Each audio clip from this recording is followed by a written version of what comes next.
విలేకరులు మనం చెప్పుకుంటూ ప్రజల్ని ఇబ్బందులు గురి చేస్తున్నారనే సమాచారం ఉంది. దీనిలో భాగంగా మంచిర్యాల పట్టణంలో ఒక కేసు నమోదు చేసినాము. ఈరోజు వచ్చిన ఫిర్యాదు మేరకు జన్నారం పోలీస్ స్టేషన్లో కూడా ఒక కేసు నమోదు చేయడం జరిగింది.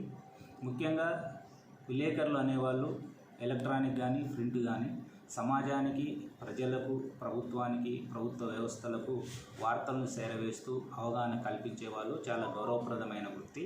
దీంట్లో గత 20-30 సంవత్సరాల నుంచి పనిచేసే సీనియర్ పాత్రికేయులు ఉన్నారు. జర్నలిజం లాంటి ఉన్నత చదువులు చదివి కూడా వాళ్ళు సమాజ సేవలో వృత్తిలో భాగంగా వచ్చిన వాళ్ళు ఉన్నారు.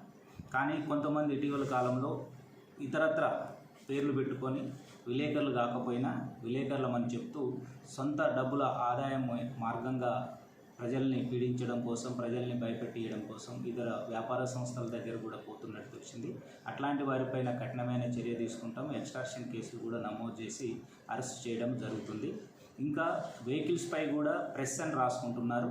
ప్రెస్కు సంబంధం లేని వాళ్ళు ప్రెస్ అని రాసుకుంటున్నారు కాబట్టి స్పెషల్ డ్రైవ్ కంటిన్యూ చేస్తున్నాము. ఎవరైతే నిజమైన విలేకరులు ఉంటారో వాళ్లకు వెసులుబాటు కల్పిస్తాము. ఎవరైతే ప్రెస్ కాకుండా ప్రెస్ అని ఉంటారో వాళ్ళపైన క్రిమినల్ కేసులు కూడా నమోదు చేయడం జరుగుతుంది. కాబట్టి ఎవరైనా విలేకరు కాని వ్యక్తి ప్రెస్ అని పెట్టుకొని తిరిగినట్లయితే ఖచ్చితంగా వాళ్ళపైన క్రిమినల్ చర్యలు ఉంటాయి. కాబట్టి ఇప్పటికైనా అలాంటి ఉద్దేశాన్ని, అలాంటి పనులను మానుకొని చక్కగా ఉండాలని కోరుతున్నాము. ఈ రోజు నుంచి స్పెషల్ డ్రైవ్ స్టార్ట్ అవుతుంది.